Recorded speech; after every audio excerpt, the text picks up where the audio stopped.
Hello, guys. I trust you are all well. As you prepare for your exams, of course, I'll wish us to look at some few questions here for business data analytics. I know they'll help a lot, right? So for those, of course, who are also willing to join this class, just an open session anyway. I've just started. So for those who are willing to join the session, I'm just sharing the link on the comment section there. You can use the link so that in the event that you're having any direct question, of course, you can just join and ask direct question. So I'm sharing the link right now. I'll just share the link on the comment section. That is for BDA live class that is ongoing right now. This is not recorded. I know you're used to some people recording class and they're publishing it. This is live. So I've just shared the link there.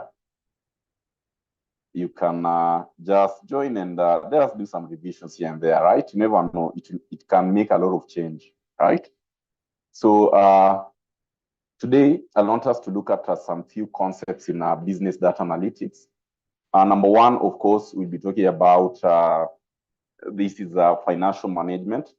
By now, I know you're sure and you know very well that financial management is one of the key areas that will be tested. Yeah. Also, we have financial reporting. This is another key area that, of course, will be tested. So our focus in this revision, I want us to focus on a bit of financial management, right? We'll also be looking at a bit of management accounting and areas that, of course, you'll always be required to be good at, right? So what I'm doing, also the Excel workbook that we'll be using, I'll be sharing them on the class chat. Those who have joined, of course, for revision. Then for those who are watching via YouTube, you can also just view it, whatever that is displaying. But at this point, you can literally join. I've shared the link on the YouTube. On the comment section, I'll just share the link, which you can join this live class that you're doing, okay? So for starters, I want us to jump to key concepts that you must always tend to have, of course, in your Excel, even before you go to your exam. Make sure that you have these areas, right? Even before you go to exam, always make sure that you have this bit. Even before you go to exam, make sure that your Excel workbook has the following items. The aspect to do with on your data, right? On the data here, make sure that you should always be having the data analysis toolpack. This data analysis, make sure that you must always have this. So let me put my Excel to be on white mode. Let me have it as so that it can be visible well. I think that is much better. So in this case, I'm saying like before even you go to that example, right? Always make sure that you have this analysis toolpack in your Excel. Even before you step to that classroom, make sure that you have it right. So how, in the event that you don't have this on the data, this data analysis, how can you always tend to pull this? This is always very easy.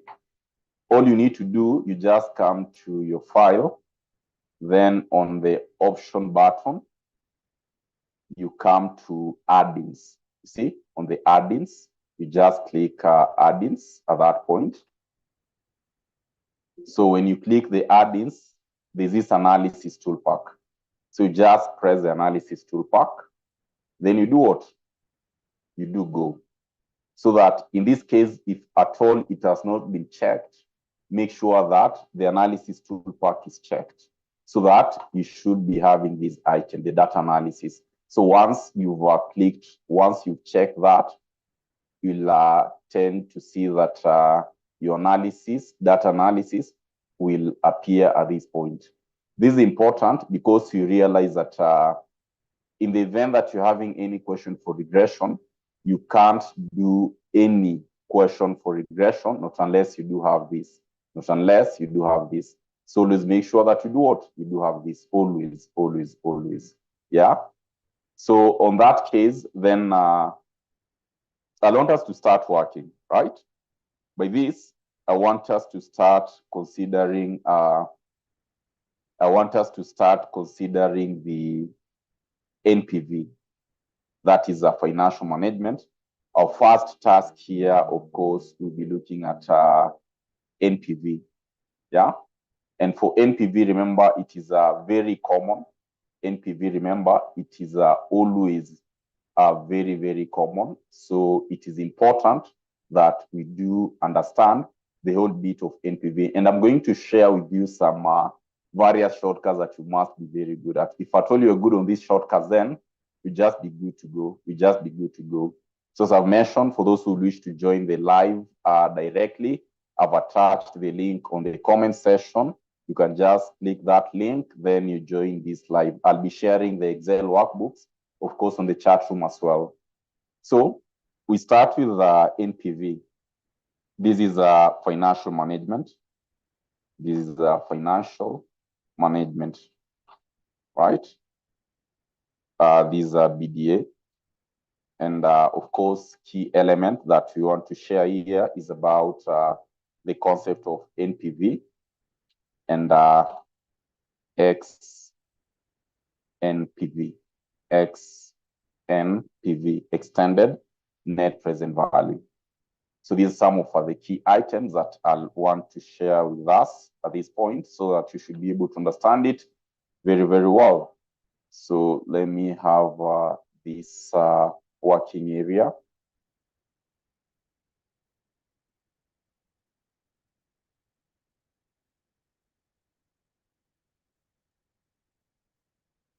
So that is what you do have. The aspect to do with net present value. So remember, like when you are dealing with net present value in financial management and also in your business data analytics, you realize that it is the same concept that all of us have been using all through. The only advantage here is that using business data analytics, there's always a shortcut on the same, right? There's always a shortcut on this. So how will you go about it? In this case, you'll find that it is important for us to understand the basics of NPV and the basics of NPV. The basics of NPV will always be talking about, of course, the present value, right? Present value of cash inflows. We are going to less with our initial outlay. I know these are what all of us, we do have in mind anytime you're dealing with the net present value. So looking at the concept, relating it to what you're doing right now for the purpose of data analytics, many a times you won't be required to go all this route. The only thing that you need to know is how to determine the present value of the cash inflows. And many a times when you're talking about the present value of cash inflows, here we are looking at what? The after-tax cash inflows. That is what we'll always be looking at. So at this point, I want us to look at a question which was tested back in, of course, from our past papers. This question was tested back in December 2022. This question was tested back in December 2022. And this is what we're having. I've just shared the question with us. This question was tested in December 2022. These are what we have. Yeah, question number 23. December 2022, question number 23. So, looking at this case, these are what you're asked, right? Look at this, what you're asked. You're told by our good examiner that you are evaluating 4-year project with an initial investment of 10 million on 1st January 2023 and the following cash flow characteristics. So what you're given here, we're told we're having January 23. These are 10 million negative, meaning that this was a what? This was an outflow investment. We're having the period given there. Then the discount rate is given as 8%. So the discount rate given here is 8%. Required, a good examiner asks us to calculate the net present value and X NPV of the project and hence determine whether the project is viable. Part 2, highlighting the cause of the difference between NPV and X NPV, explain which one you'll use in your analysis and why. Then part B of the question, you are also asked to calculate the internal rate and external, this extended internal rate of return of the project and hence determine whether the project is viable, as well as we're supposed to highlight the cause of the difference. So what you are going to do, we take this question so that I show you how to always go about such questions for NPV easily, right? You'll find that this will always be very easy to, of course, go about them. So long as you just follow Mwalimu instruction, you'll find that you're going to work it out. So number one, we should understand that NPV, it is under capital budgeting. NPV, it is under the capital budgeting. And under capital budgeting, we'll always be looking at discounting techniques and discounting techniques, where the non-discounting techniques, anytime you talk about non-discounting techniques, yeah, at this point, we are looking at two main, which will include the concept to do the payback period, and number two, we'll always be talking about the accounting rate of return. Accounting rate of return.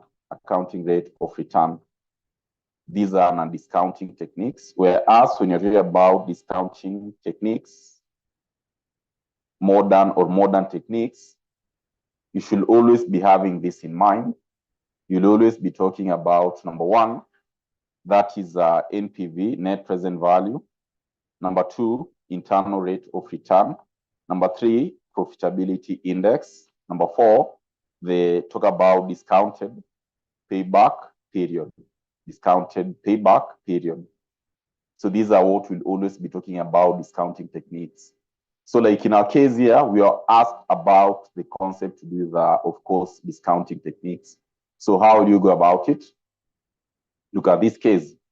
The first question you're asked to calculate the NPV and X NPV of the project and hence determine whether the project is viable, right?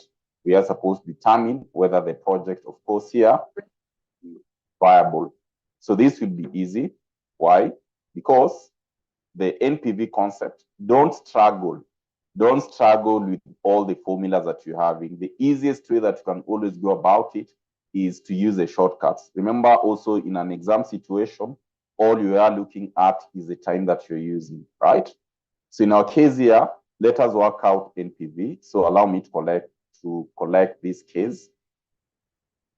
I can just have it besides here.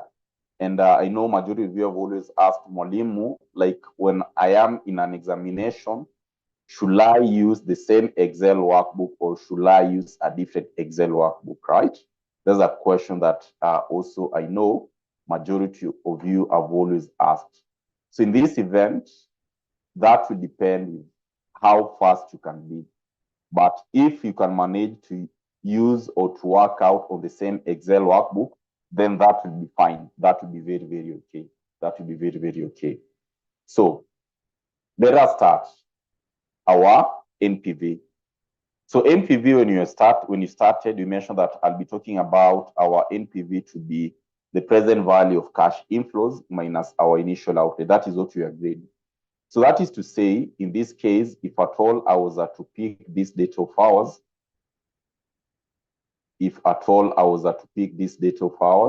this will be year one, this will be year two, all the way to the year that you're given. Actually, this initial investment, so that one is year zero. This one is year one, all the way to the year that you're given. That is, I'll just pick that one then. We have it there. So I remove this bit to give us this to be 1, this to be 2, this to be 3, this to be 4. So you're about 4 years. Remember this question that you're doing, it is for December 2022, question number 23. This is what you're handling. So once I have fetched it out at that point, looking at our solution down here, this is the cash flows. This is a period. Okay, this is a period. So make sure that you have this question. If at all you don't have it, for those who have joined, or rather for those who wish to join, I've attached the class link on my comment below. You can just join so that you can access this workbook, right? You can access this workbook that you're using. So these are our cash flows. I want to determine our NPV, what the good examiner had asked us here. So this will be easy because for me to determine NPV, I don't need to go all this route, right? Because you do have our cash flow, all you need to do is to use the Excel function, right? Is to use the Excel function. The Excel function that you're going to use here, it is one that will summarize our task very easy. And how will you go about it? This will be easy. All I need to do is to simply do equal sign NPV. Equal sign NPV. This will give us our function. So once we have our function, we take our cash flows. Our cash flows all through to year 1 up to year 4. Then I do comma. In this case, which you can close it actually, because you've taken our cash flows. Up to this point, this will give us our present value only. So that all I need to do is to simply deduct our initial outlay, which was 10 million. So if I do enter, automatically, of course, we are going to get our NPV. So sorry, that is NPV tab. We are taking our rate. We are given our NPV rate here as per our question. Our discount rate was 8%. So you take in our syntax here, you can see we have rate and you have our value. So my rate is 8%. 8%, comma, our value, we take our values excluding initial outlay. You take your values excluding initial outlay. Then we less our initial outlay. See? So that as at the end of the day, if I click enter, automatically it is going to give us our NPV. So long as you've indicated that you're dealing with NPV and you've clearly shown your examiner here that this is NPV, you're just good to go. Alternatively, if you want to break them down, you can come and say your present value here will be, you just come and have NPV equal sign NPV tab. This is a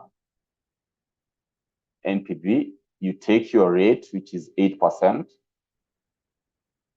comma, you have your cash flows. So this one only, this will give us what? Our present value. Then you less your initial outlay. So that as at the end of the day, our initial outlay here, we can all see we had what? We had a value of 10 million. So that as at the end of the day, what will be your NPV? So there are various alternatives that you can always work it out. So that this will be our NPV. See, you have so many alternatives that you can work out your NPV. We do have so many alternatives that you can work out your NPV. So this is what you are supposed to do on the first case, where we've answered the aspect of NPV. There is another part of XNPV. XNPV, now, my good students, anytime you talk about your XNPV, this simply extended net present value or modified net present value, or at times you can term it as the extended net present value. In our question here, the good examiner also asked us to work out, to calculate the X NPV of the project, to calculate the X NPV of the project. So how will you go about X NPV? So this is one simple concept that all that you need to understand always,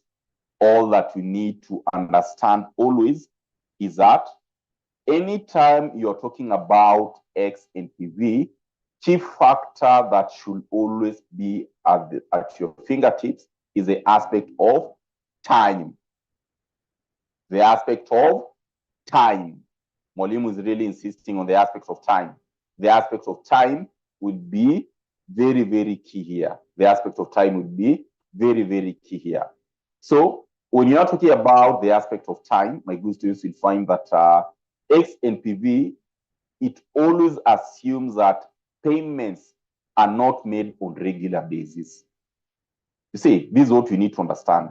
Whereas the normal NPV, we normally tend to say that this normal NPV, we normally assume that payments are made on regular basis. This is always the assumption under the NPV normal, regular NPV, in that the payments are made on regular basis. But anytime we are looking at X NPV, then we should understand that it assumes that payments are made on irregular basis. That is the only difference, X NPV and NPV. So X NPV, we assume that payments are not made on regular basis. Payments are not made on regular basis. And that is to say, if they are not made on regular basis, the key consideration will be the timing factor. Key consideration will be the timing factor. If the payments are not made on a regular basis, key consideration would be the timing factor. That is one thing that you must be able to understand. So if we've agreed that timings or the aspect of payments are made on the timing factor is key, then this is how you're supposed to go about it. Okay, this is how you'll go about it. You come and take the same data that we had,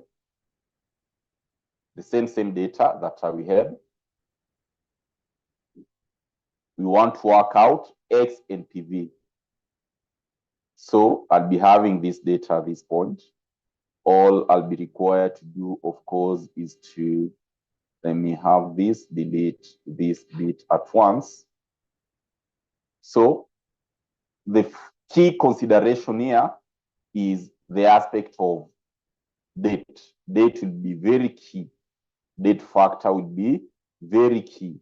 See, so confidently, I can simply take this here and I bring this so that you should be on the same line. You should be able to understand it clearly. I have it at this point here, okay? So for X NPV, date factor is very key. See this date factor? This is very, very key. This is very, very key, which at this point, we have to input in date. The question is, do you know how to identify the date format in your Excel? The big question that Mwalimu is asking here, do you know how to identify the date format in your Excel? I'm going to guide you on a very layman's perspective on how you can always tend to arrange the date factor, of course, in your Excel, or to identify the date factor in your Excel. This is how you're supposed to go about it, okay? You come to, of course, on our ribbon here under home, you come to more number formats. Then in this case, you come to custom. Under custom, check the date factor that you're having. In this case, if at all you scroll on this bit, you can see like mine is showing M, meaning month, D, day, and year. You see, M for month, D for day, and Y for years. So I'll have to rearrange this date of mine. My Excel has or is displaying that I should start with what? I should start with date. I should start with month. I should start with month. That is how my Excel is telling me. So that is what you're going to do here. We start with month, which is January. January 2023.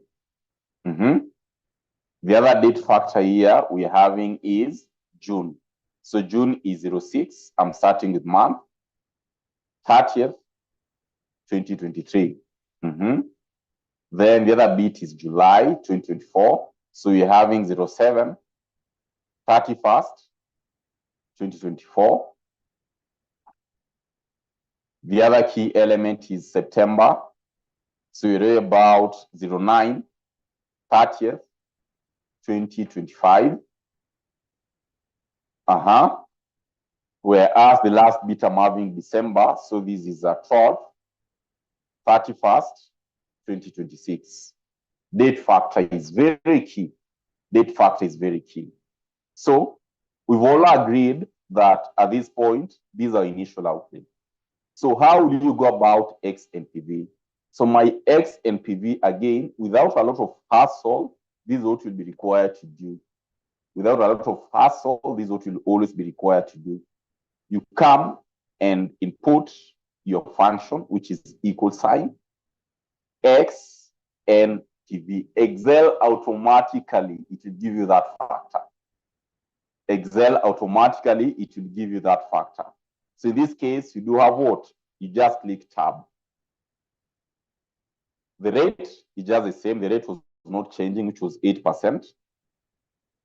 Values, in this case, now you'll have to include your initial outlay. Under X NPV, you'll have to include your initial outlay. So you come and include your initial outlay. Comma. Date factor is key here. So we select our dates. You see, these are our dates. So at that point, I just do our dates. Then what? Enter. So you see, this will be our X NPV. This will be our X NPV. You have to consider the date factor. Again, these are syntax. These are our variables: rate, values, dates. In our case, we said the initial outlay will always be included in your values. Will always be included in your values, and that is what you're having. That is what you're having. That's what you're having, right? So once you have this case, my good students, you worked out your NPV, and you've also considered your X NPV. We can all agree that they are not the same, right? We can all agree that they are not the same. Why are they not the same? It is because of the assumption that we normally tend to go with, where for NPV, we normally assume on a regular basis. You see, like year 1, year 2, year 3, year 4. But for X NPV, the date component is key. The date component is key. So the reason why you can see that, first of all, we are not achieving the same. We are not achieving the same values. We are not achieving the same values. So this is all about what? This is all about X NPV and NPV. A very simple way on how you can always go about it using Excel without a lot of struggle, right? Okay. After you're done with that bit, let us proceed to question number part B. Calculate the IRR and XIRR of the project and hence determine whether the project is viable. So by using NPV, here we can see our project is viable because we're having what? A positive NPV. So our project is viable. Let us consider the IRR concept, internal rate of return. Remember, IRR is always a rate that will always equate our NPV to be 0. That is all that you should always tend to have in mind. That IRR is, of course, a rate that should equate our NPV to be equal to 0. That is important to note. That is important, very, very important to consider. Okay, so how will you go about it? How will we go about it? That would be easy. Why? All I need to do is to simply take the same data that we had, allow it at this point, allow me to erase this bit. So right now, what we want to consider is IRR and XIRR. Okay, that is what we need to consider at this point. And the same concept will apply when you are dealing with this. So internal rate of return is simply that rate that will equate our NPV to be equal to what? To 0. That's what we should agree. So again, you'll find that if you're using Excel, your work will always be very easy. If you're using Excel, your work will always be very easy. So how do you go about your IRR? This is simple. We do equal sign IRR. Excel automatically will give us. So at this point, I click, of course, tab. I click tab. So at this point, I'm going to highlight all our values here. Comma. So the gaze bit, IRR is always a trial and error method. IRR is always a trial and error method. And when you're using IRR, consider the NPV that you had computed earlier on. Consider the NPV that you had computed earlier on. So if the NPV that you had computed based on the rate that you had used, if at all I am getting a positive NPV, listen to this very well. If at all you are getting a positive NPV, then the value that you're supposed to collect randomly under IRR, that rate should be higher than the one that was used to compute our initial NPV. But if you're getting a negative NPV, then the rate to be selected should be less than the one that was used to compute our previous NPV. That is very important to note. At this point, we've seen that our NPV is positive. So therefore, the rate that you're going to select as a gaze factor should be more than the one that was used to choose 8%. So in this case, take any rate that is higher than 8%. I can decide to take 20%. You can decide to take 9%. You can decide to take 15%, so long as it is more than the one that was used to compute our previous IRR. So after you're done with that, you just close the bracket, enter.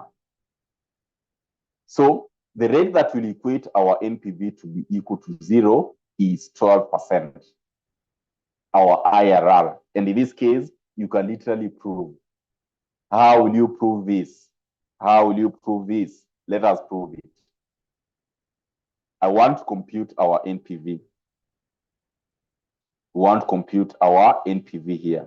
See, we want to compute our NPV. So computing our NPV should be 0 given this rate. You just take your NPV. In an exam situation, you don't need to prove, but Molim is just showing us how you can go about it. So that is our rate. Our value, my good students, it is what we've computed here, what we've determined. We less our initial outlay, of which in this case, our initial outlay in this case, of course, will be the 10 million. You see? So this rate will equate our NPV to be 0.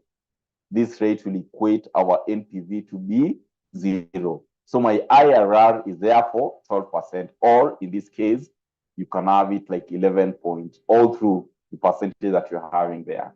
So that is our IRR. That is our IRR. As simple as that. Proceed to XIRR. The same concept will apply. In this case, our forecast, it is on the time concept. Our forecast is on the time concept. So how will you go about it? XIRR, this is what we need to compute. XIRR, this is what we need to compute here. This is what we need to compute. So to determine our XIRR, this will be simple. Again, you just need to take XIRR, that function tab, our values, including our initial outlay. Our dates, do we have our dates? Yes, we do have our dates. Gaze value. Gaze value can take any value that is higher than the 8%. In this case, we can decide, let us take, say, like 25% a gaze value. So in this case, we'll be having what? 14%.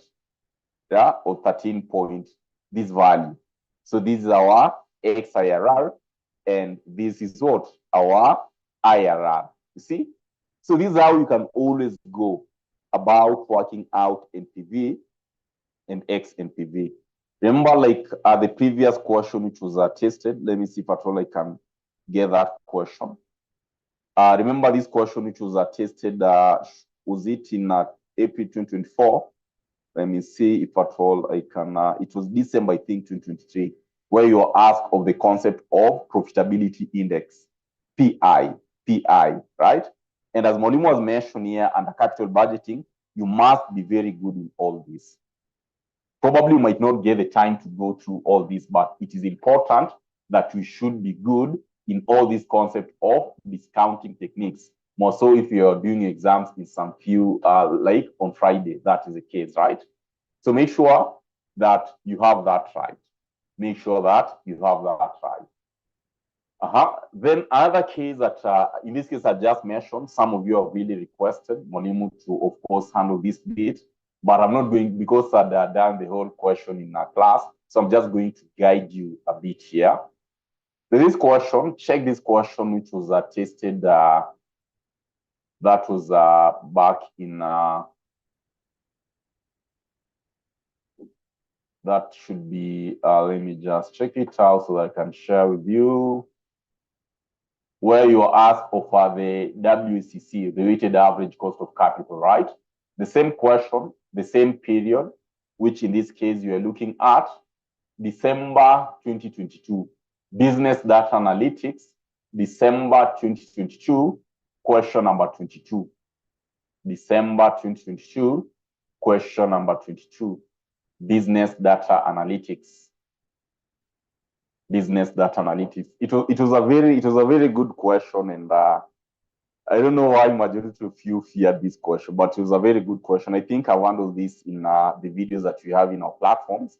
So make sure that you check it out if at all you're not on our platform. And for those who are also doing revisions for BDA, you can always reach us out. There's always a way that you can always work it out to make sure that at least you have all the resources to help you pass this paper, right?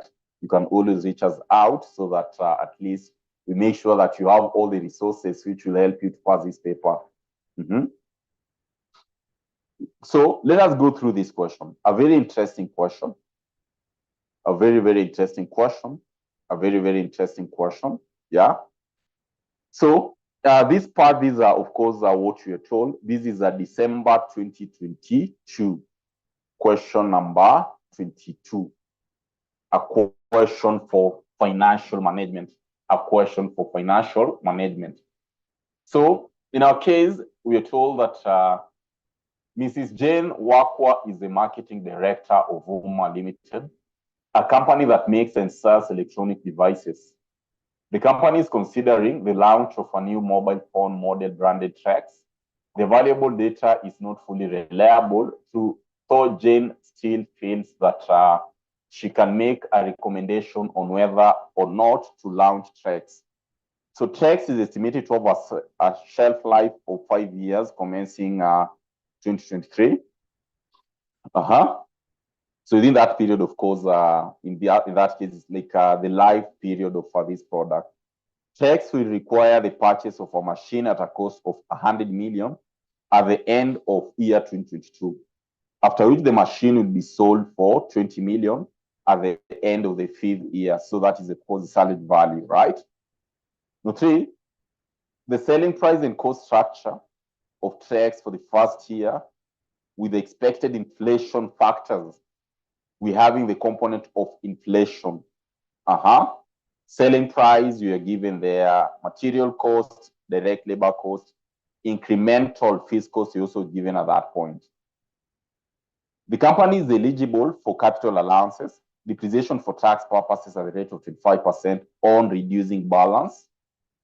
At the end of the project, when the machine is sold, any gain or loss on disposal will be considered for tax.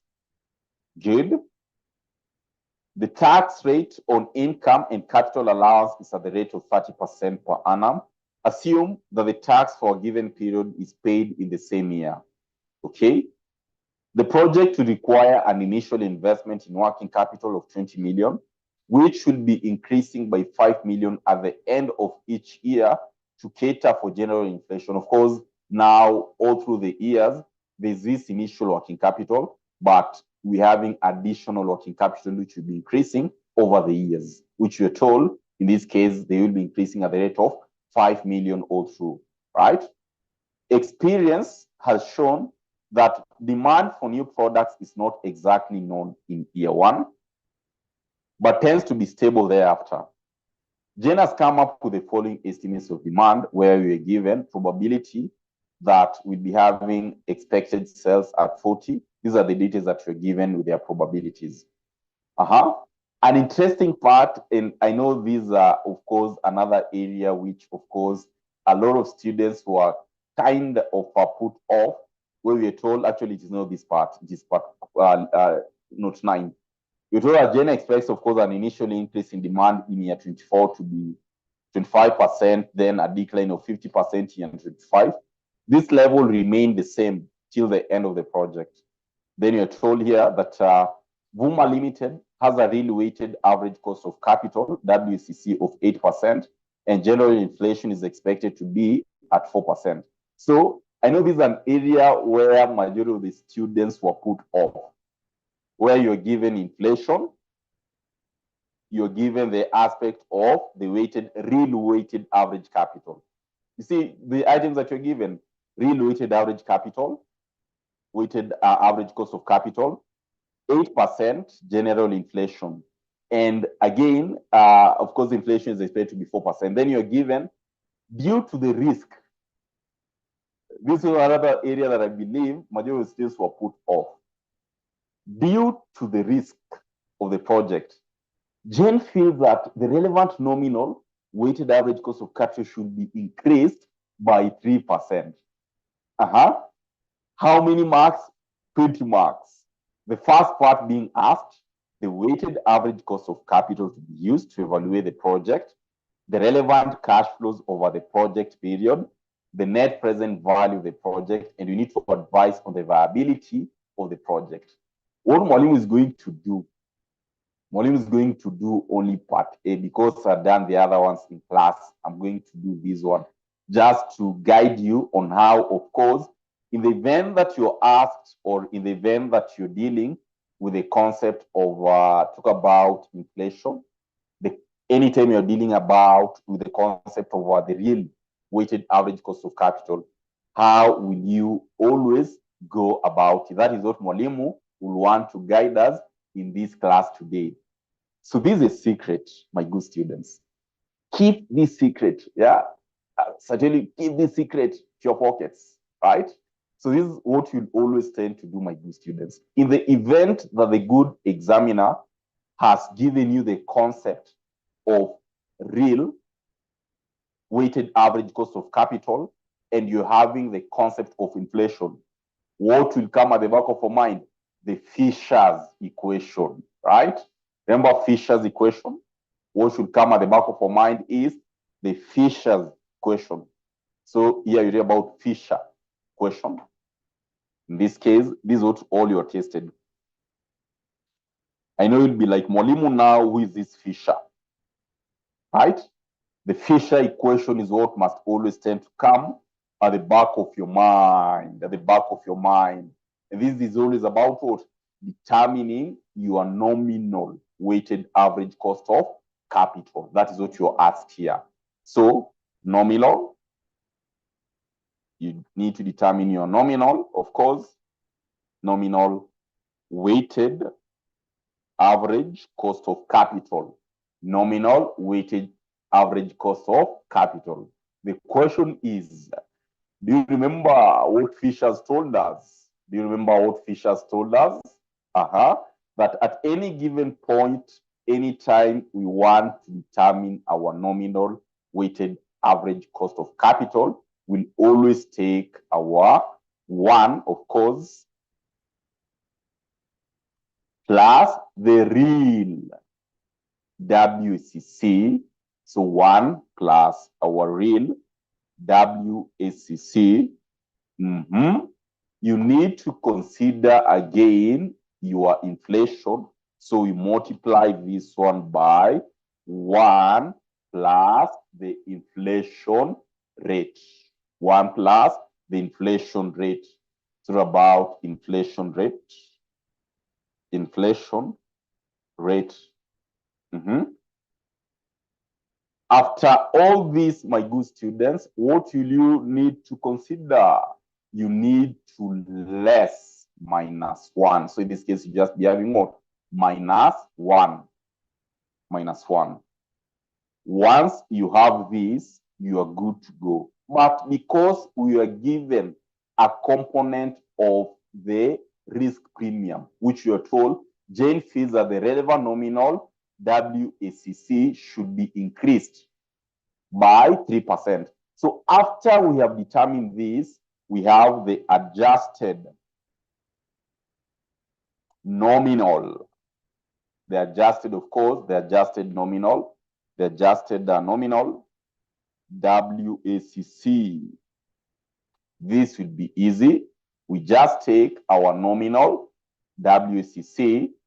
You take your nominal WACC. I know you're like, Mwalimu, now what is this Fisher? Where is Fisher coming from? I guided you on this, right?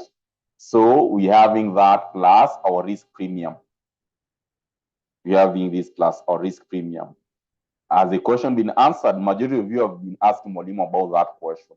Has your question been answered, or should you go ahead and do that question? Has your question been answered, or Mwalimu should go ahead and do that question?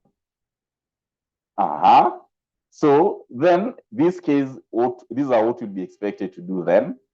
Once I have this in mind, I have summarized our task, right? The Fisher's equation.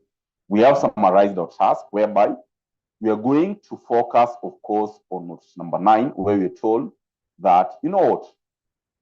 The real weighted average cost of capital is 8%. So I'll just be taking 1 plus 0.08. Okay, I'll be taking 1 plus 0.08. The other thing that I'm going to do here, I multiply by what, my good students? We are going to multiply by 1 plus inflation rate. Do you have our inflation rate? Yes, we do have our inflation rate, which was expected to be 4%. So I'm taking 0.04. Okay, so after all this should give us what? This should give us our value. Then we less 1. We less 1 minus 1. We less 1 minus 1. So, therefore, what will be our nominal WACC? My nominal WACC, we can all agree I should be having 12.32%, right? 12.32%. That should be our nominal WACC. But we were given a component of risk where we're told due to the risk of the project, Jane feels that the relevant nominal WACC should be increased by 3%. So all you need to do, we take the adjusted WACC, which will be having it at this point. Very confidently, I'll be having 12.32%. All you need to add is the risk premium of 3%. So it should give us what? This should give us, of course, we take this one to be at this point, 15.32%. 15.32%. This is what we should be having. So this is what you asked here. As simple as that. I know majority of you have been asking Mwalimu this question for so many times, and now Mwalimu has given us what we were supposed to do in that bit. So our weighted adjusted nominal WACC, we should be having 15.32%. Those who are doing business data analytics, hopefully you marked that very well. That was a question which was tested in December 2020. That's a question which was tested, of course, back in December 2022. And in that case is what you're having. Majority of you have requested Mwalimu to do that, right? So once we have the area to do with our financial management, we've worked out, of course, an idea of WACC. We've looked at the concept of NPV and IRR concept, right? So at this point, I want us to consider, of course, a question in relation to regression analysis. Regression is always very key. At all times, make sure that you're good with regression analysis. This is, of course, for the purpose of management accounting. And of course, for those who haven't gotten maybe our block model paper, remember we'll share this model paper. All of you must be having our block model paper. All of you must be having our block model paper. All of you must be having our block model paper. Let me just check. I share with us. I'm sharing right now the block model paper. I know we've done almost all the questions there. So you should be having this. You should be having this block model paper. I know there are some, all these questions, of course, we've handled them, which by the way you can access this question. We've handled these questions, which literally you can access them, right? So first, the other bit is financial reporting here. The other bit is for financial reporting, where in this case, of course, there's a bit to do with the forecast. And in that case, you must be very good on the forecast. I think I'd guided you this, right? You must be very good on the forecast, this financial reporting. And in addition to this concept, also the aspect of cash flows is also very important. Also, if you're planning to do exams, of course, on Friday, right? We're having the area to do with this should be financial management. That is the concept of NPV, which we've handled it. The NPV inclusive of the aspect to do with data tables. Remember the concept of data tables plus the loan amortization schedule, which we handle this part, So at this point, I want us to consider, of course, the concept maybe to do with regression analysis first. Of course, we'll spare another time and look at other areas, but our focus should be on regression analysis. Regression analysis, that is also an item that I feel it is important that we do we should go through it again. So you have all these elements, right? You have all these questions. So let me check a question for regression in our past papers.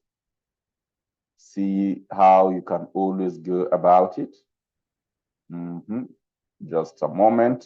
Let me check a question from our past papers relating to regression analysis. Actually, I just want to show you guys a very simple way on how you can always tend to go about the same.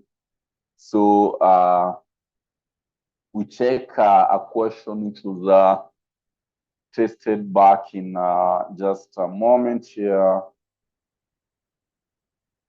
You should be having all the model papers for, of course, all the papers that have been tested Excel for business data analytics. You should be having the same. I need a question in just a moment. In that case, I'm seeing that one was a bit easy. So we read about, if you check,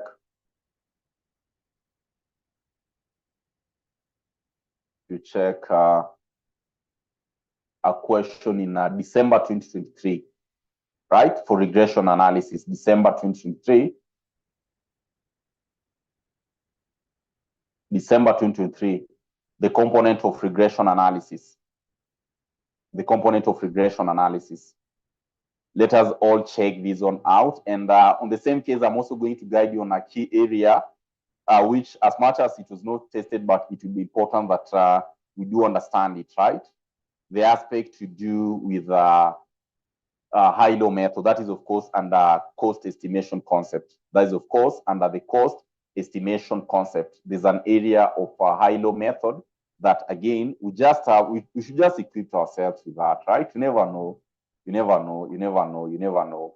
So these are what you're having. So going to this question, these are what you're told.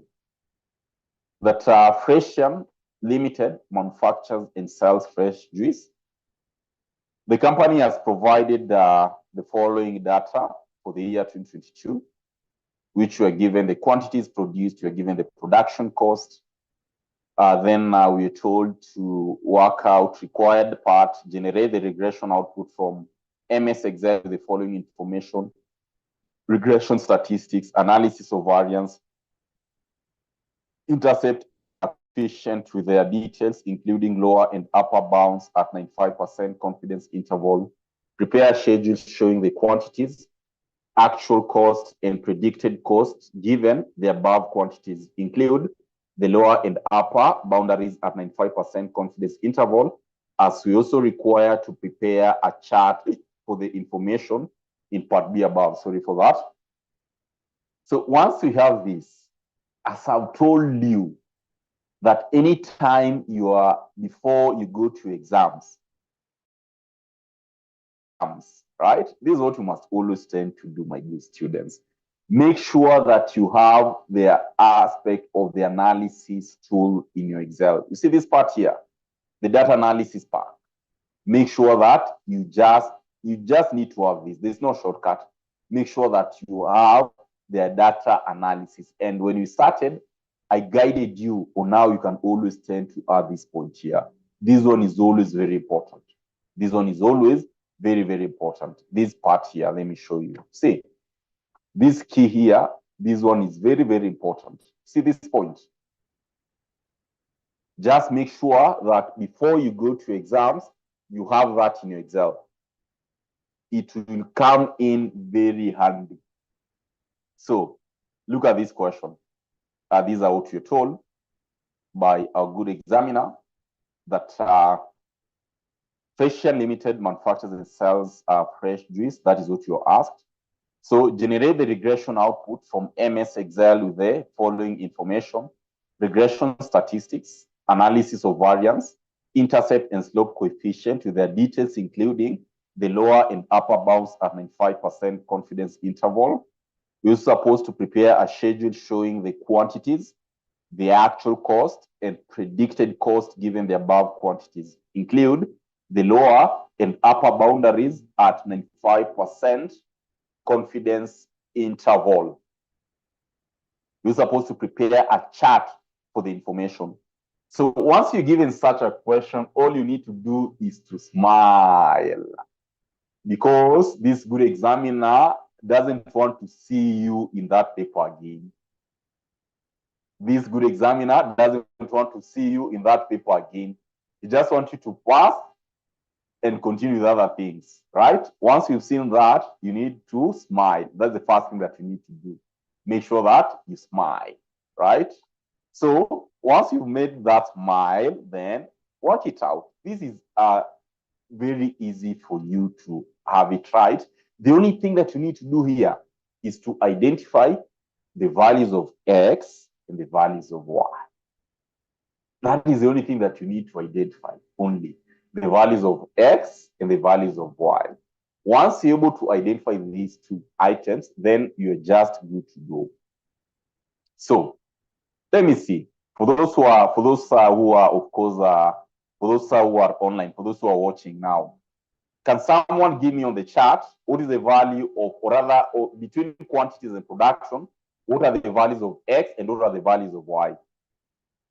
For those who are watching right now, you can just on the chat button there. I need you to give me the value of X and the value of Y. I'm waiting on the charts for those, of course, who are watching now. Give me the values of X between quantities produced and production cost. What will we take as the values of X and what will we take as the values of Y? I'm waiting on the chart. I'm waiting on the chart there. I'm waiting on the chart. So I'm able to proceed. At least 2 or 3 people must give Mwalimu between the quantities produced and production cost. What will you be having as the values of X and what will you be having as the values of Y? That is what I want. On the chart, on the chart, on the chart. On the chart. I want to give on the chart between production, between quantities produced and production cost, was the values of X and was the value of Y. Yeah, I can see Vancy, yeah. Vancy is giving us X is quantities, Y is production cost. Anyone in this, anyone who is disputing that? Anyone who is disputing what Vancy has told us? Great. That is good. Because you'll find that for you to identify the values of X, the values of X will always be like non-monetary values. Whereas Y will always be what? In terms of aspect of monetary value. That is Y. So in our case here, for quantities, we can all agree that quantities are X, whereas production costs are Y.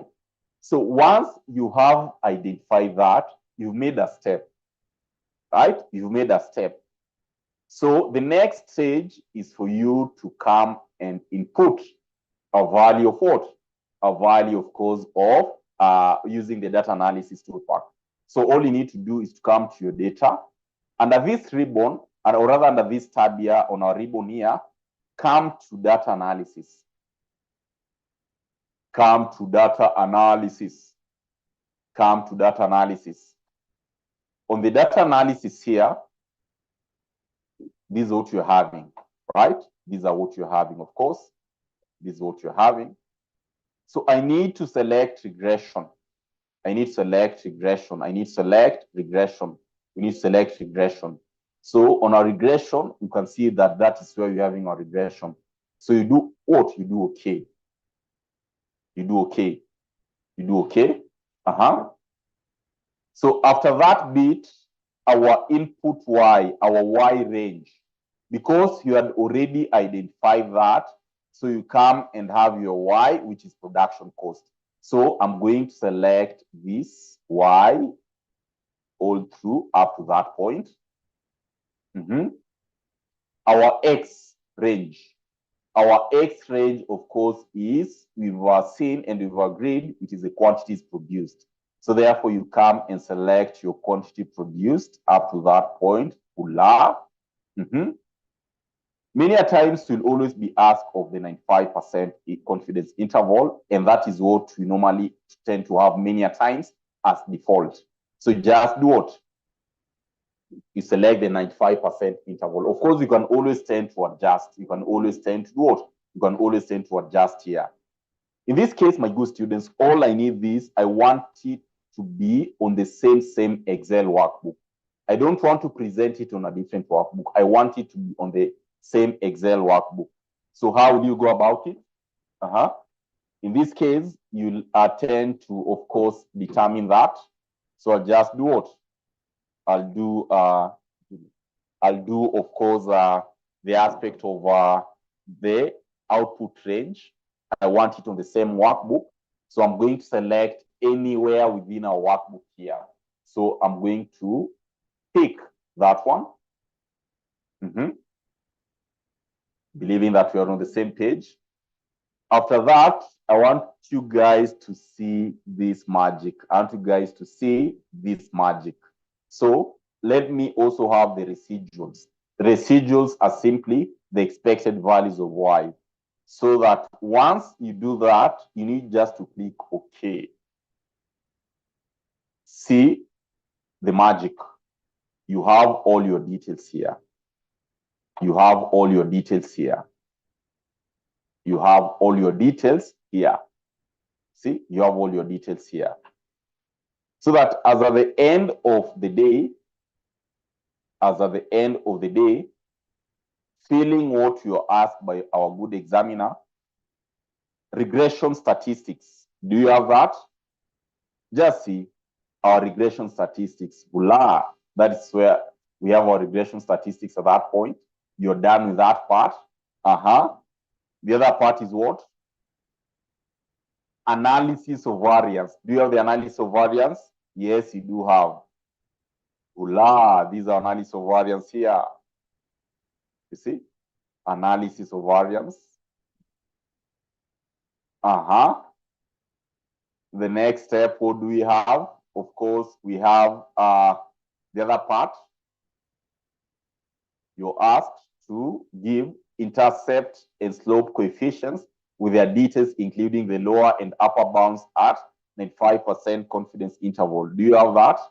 See, the intercept and slope, the x value, of course, which we have determined at this point.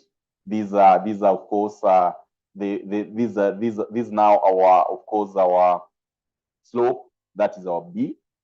So that as at the end of the day, this is what you're having, you see? Plus their details of lower and upper boundary. And you can tell me that you'll be having an issue with business data analytics if you ask such kind of questions.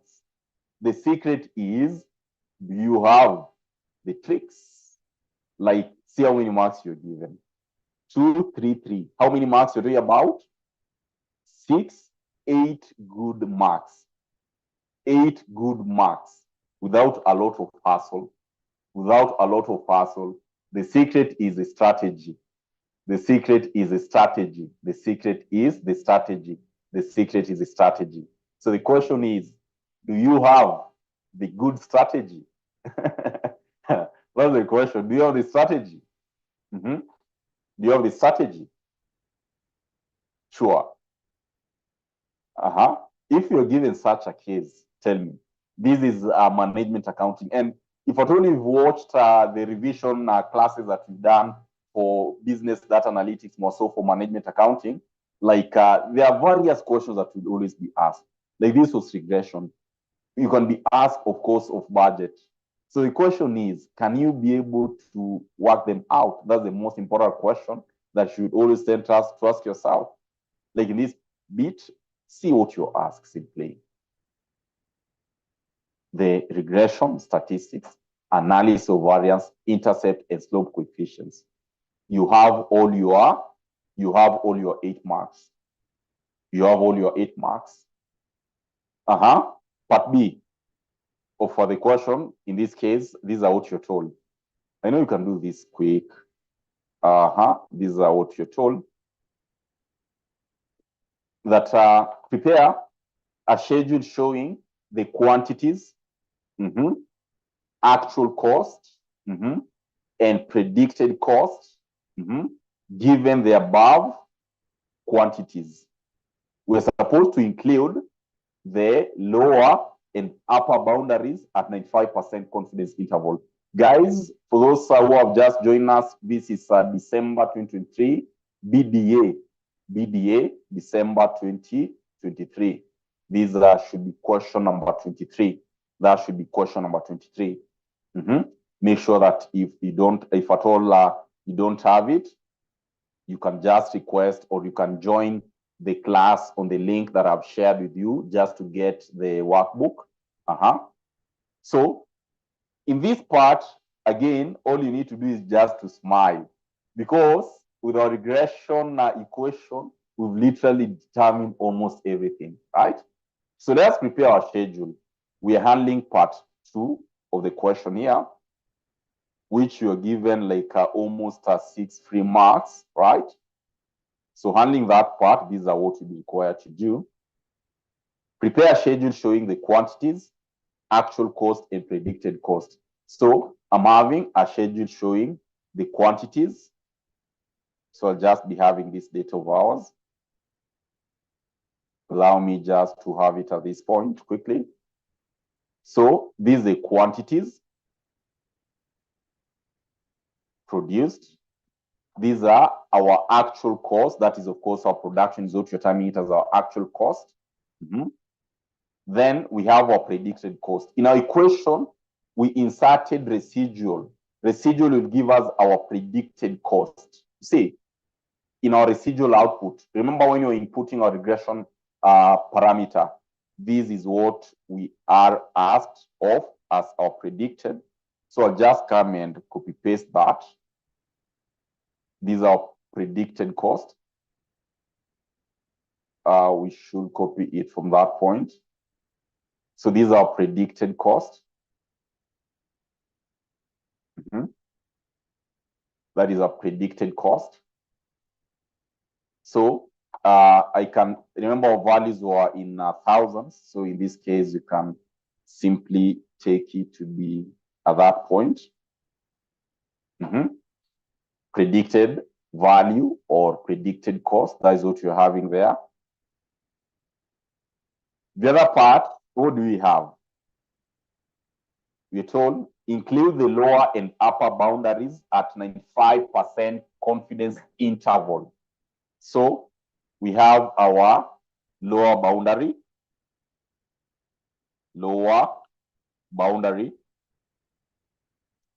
and we have our upper boundary, okay? So the question is, do you still remember the equations on always how to go about the same? Do you remember the equation on how you should go about that? So this is what we need to do. All you need to do is to come and in our analysis, or in this case, of course, we're having our data that you prepared here based on note number 3, the intercept and slope coefficients with their details, including the lower and upper bounds, right? So these are our coefficients. And these are our what? Our lower and upper bounds, right? So equation, where we normally tend to talk about what?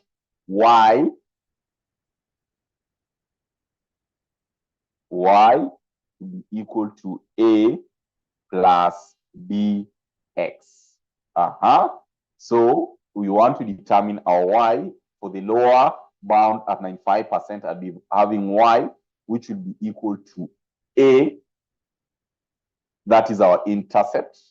In this case, of course, we should be having our value given there to be 79. That is, of course, 79,555. We have our next data here to be, that is, let me have it separate so that you should be able to understand it. B value, we all agree we're having our 0. At 95%, we're having 0.081, 0331. B, upper boundary, we have 0 point, of course, 1093112. That is what you're having there, right? So these are value, of course, of B. Remember our regression equation where we normally tend to talk about our Y to always be equal to, of course, A plus bx, where A will always give us what? If you remember, A will always give us what? Our fixed cost, right? Talk about B, variable cost per unit. X, the number of data values that you should always tend to talk about. So A, of course, you're having a value here to be at lower 1832.87616, upper 1407 point, that is 14077 point 667. Yeah. So our equation for why we can agree, or rather for lower 95%, I'm having 18.32.87616. Of course, we add B, which is 0.0810331. I'm trying to have that so that you can have as many decimal places as possible for accuracy. So this will be our lower bound, which will give us our Y. So I'll just come and have it at this point. You come and, of course, have it here, our equation at lower bound. X, remember, are the number of units, right? Then come check upper boundary. Again, the same concept will apply for upper boundary. The same concept will apply. We come and take our 14077.667 plus 0.1093, 0.1093112, okay? X. So that is what you should always be having.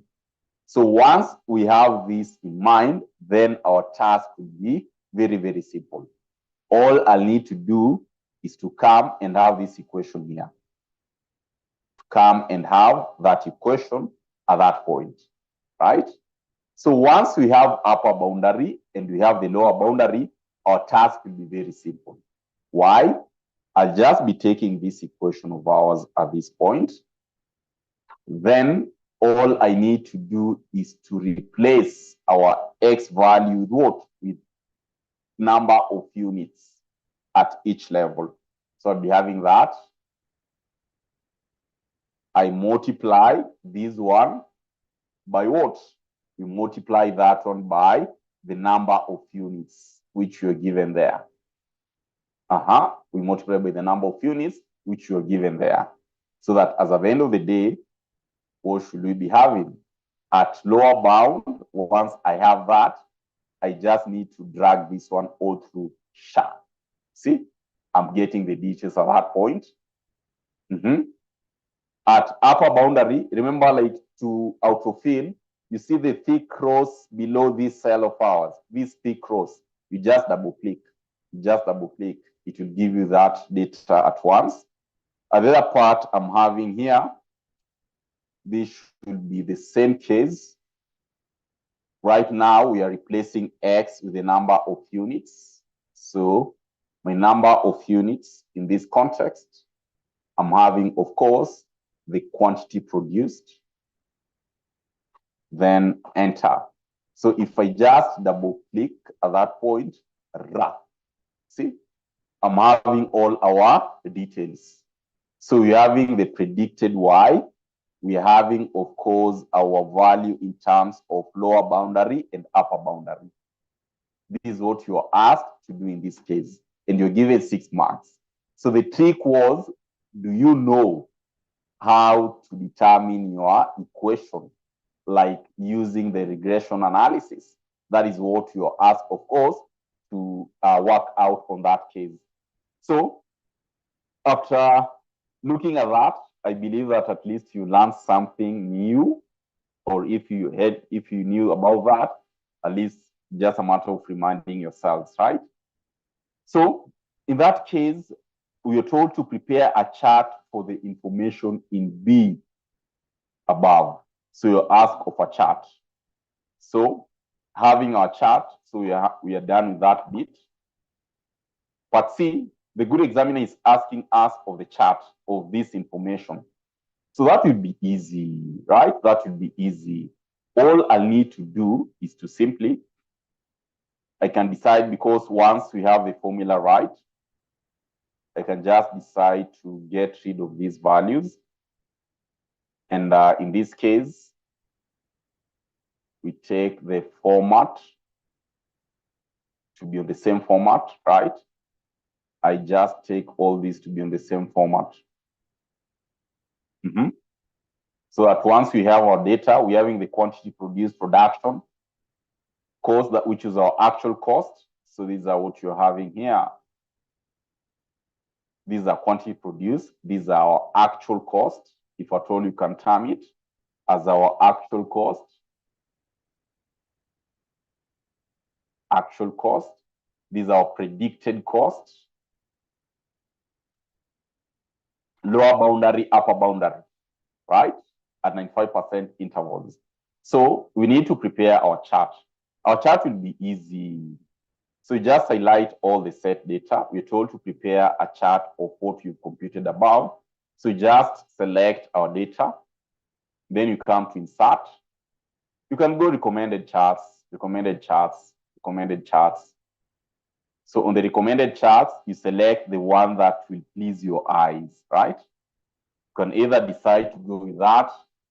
You can either decide to go with that, the one that you just be, the one that is going to please your eyes, or go to all charts.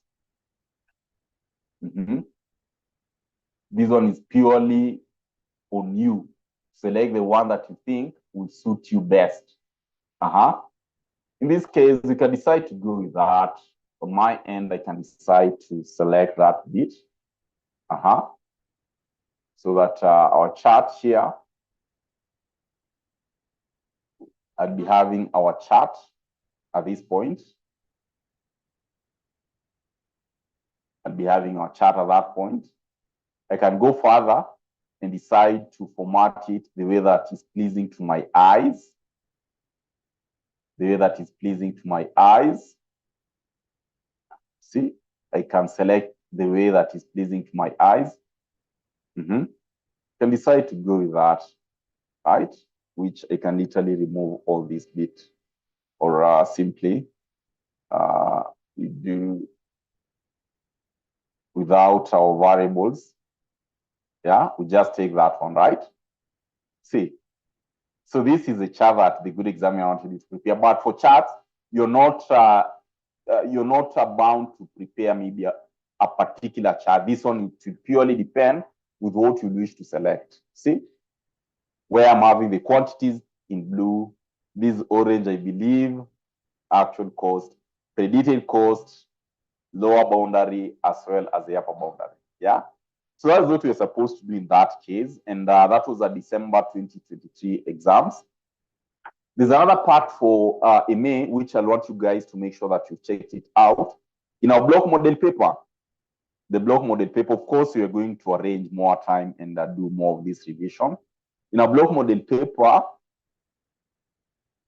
I really want you guys to attempt this question. In our block model paper, there is question number 24. It was about budgeting. It was about budget. I think we did that. And of course, there is other area for taxation. Maybe tax, we can arrange time probably and see if at all you can, I can take you through tax. Tax for employment income. This is all in our block model paper. But I know those who have access to our revision videos, already you have gone through this, right? Because you've handled this in our block revision. So in that case, guys, that was just a simple revision, which I believe so far so good. You've learned probably something that you didn't have in mind. And make sure that if at all you don't have a block revision, make sure that you get it. If at all you want, plus the videos, you can always reach us out. I know you guys, you are almost towards exam. You can always reach an arrangement, right? You can always reach an arrangement on the same. So that point, thank you so much, of course, for engaging in class, and hope to see you next time. Hope to see you next time. If you're not doing exams this time, remember our intake will be commencing on 3rd September. Intake is ongoing. Our classes will be commencing on 3rd September. So make sure that you also join the same. Yeah, to that point, thank you so much. See you in our next